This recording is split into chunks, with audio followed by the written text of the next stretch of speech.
Op Mathtrack, graad 10, 11 en 12, het ons 2 dele. Ons het ons Mathtrack 10, 11 en 12 en dan het ons ook ons Master in Calculus en Trigonometry wat dan die tweede deel van 10, 11 en 12 is. Hierso op die 10, 11 en 12 het ons 2 afdelings, 'n studentafdeling en dan 'n administrasie vir die ouer studente en die onderwysers. Ons gaan na die studentafdeling toe eers waar ons werk gaan doen. Wat ons hierso gaan doen, ons gaan eers ons klas kies. So uit al die geregistreerde klasse uit, kies ons klas. Al die studente in daai klas wat geregistreer is, ons klik op ons naam. Elke student het 'n wagwoord op haar of sy naam, sodat niemand anders te werk daarop kan doen nie, omdat alles van rekord gehou word. As ons kyk na die verskillende modules, het ons koördinaatmeetkunde, faktorisering, waarskynlikheid, kwadratiese funksie, tweede graadse relasie, statistiek, sisteme van vergelykings en transformasiemeetkunde. Ons vat byvoorbeeld die eerste een, koördinaatmeetkunde, en ons begin hierdie afdeling. Ons begin eerstens met 'n les. Ons het 6 verskillende afdelings hierso op koördinaatmeetkunde en as ek wil weet wat is my leeruitkomste vir daai 6 afdelings, klik op skerm en ek kry 'n lys van my verskillende leeruitkomste vir daai 6. Ons vat die eerste een, inleiding tot helling, en hierso volg ek deur my les stap vir stap. Die leerling kan op hulle eie spoed werk deur op die volgende stap te klik. Dit word vir ons visueel verduidelik.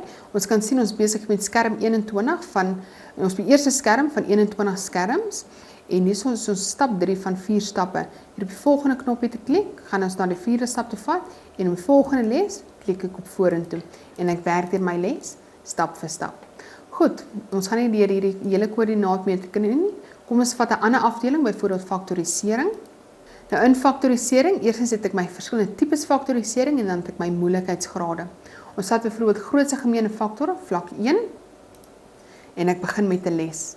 Nou voordat ek met my les begin, kan ek altyd terug na my basiese beginsels toe en eers deur my basiese beginsels werk om seker te maak dat ek hierdie lesie sal verstaan.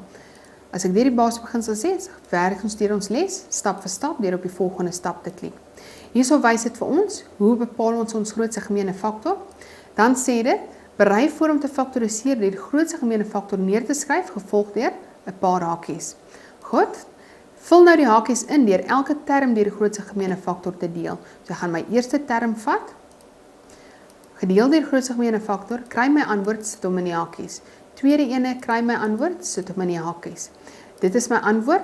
Nou, hoe maak ek seker dat my antwoord reg is? Ek gaan nou al hierdie vermenigvuldig en as ek dieselfde vorm kry as my oorspronklike, dan weet ek my antwoord is reg. Hierdie selfde oplossing kan ons herhaal of ons kan vra vir 'n nuwe voorbeeld, alles in die kraakselektering. Die hoofkieslys, nou kan ons gaan oefen. So ons klik op doen vraag. Nou, baie belangrik hierso, ons gee net vir die leerling die verskillende antwoorde. Die rede daarvoor is, hulle moet nog steeds op pen en papier gaan uitwerk, want dis ook hoe hulle toetse doen. So wat ons hierso sê, kom ons vat byvoorbeeld, ek het daai as my regte antwoord gekry, wat nou vir my sê, jammer, daardie antwoord is nie korrek nie, probeer weer.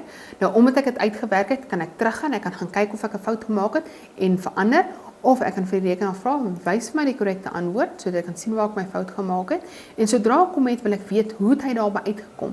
So ek sê, verduidelik hom vir my, en stap vir stap, gaan dit hierdie term vir my verduidelik, en ek kan presies sien waar ek my fout gemaak het.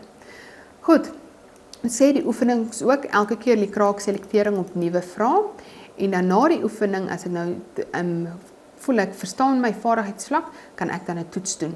Ons hou hom op dieselfde vlak wat ons die les gedoen het, op daai vlak 1, klik op gefaktoriseerde vorm van, ek werk hom uit en ek kry my antwoord. Daai enetjie is nie korrek nie. Kom ons probeer 'n volgende ene, volkome vierkant, vlak 3, doen 'n vraag, werk hom uit, kry my antwoord. So beide van daai was verkeerd.